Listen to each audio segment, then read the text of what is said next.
Bonjour Nathalie. Alors, insérer un tableau dans un wiki. Je te fais une petite démonstration. Dans ton cours, tu actives le mode édition.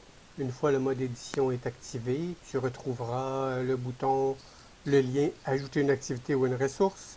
Ça nous amène le sélecteur d'activités. On va choisir Wiki.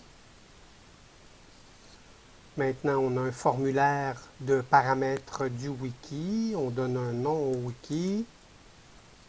On doit lui donner une description, à quoi il va servir. Important de choisir ici dans le mode wiki le mode collaboratif. Il faut donner un nom à la première page.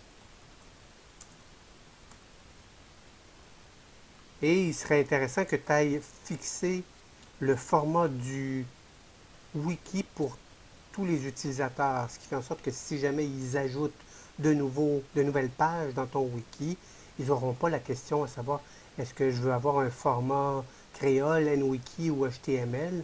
En fait, le format HTML, c'est celui qu'il faut. En cochant ce paramètre, tu évites une difficulté pour les futurs utilisateurs. Enregistrer et afficher. Alors, je suis dans ma page, première page du wiki. Et là, je peux venir écrire ce que je veux. Et là, on voulait avoir un tableau. Donc, ce que je devrais faire, c'est ajouter un tableau. Je remarque que dans la barre outils, il ne semble pas y avoir de tableau. Alors, je vais ajouter ici des lignes à mon éditeur de texte et je retrouverai un bouton table. En fait, c'est une mauvaise traduction pour tableau. Légende, ça va être le titre qu'on veut donner au tableau.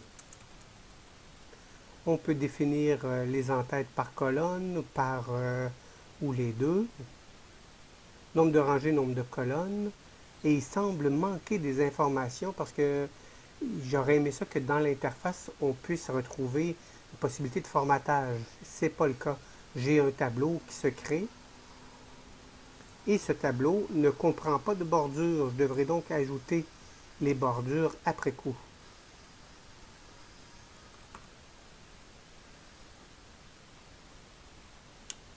Voilà, mon tableau a été créé. Même si les bordures ne sont pas présentes, je pourrais te montrer ultérieurement comment créer les bordures. Une remarque, si ça plante au moment où tu veux insérer un tableau, c'est sans doute qu'il y a un JavaScript qui est mal interprété. Je t'invite à utiliser le navigateur Google Chrome ou Firefox plutôt que d'utiliser Internet Explorer. Dès qu'on est en mode édition dans Moodle, il est toujours préférable d'utiliser un autre navigateur que Internet Explorer. Voilà.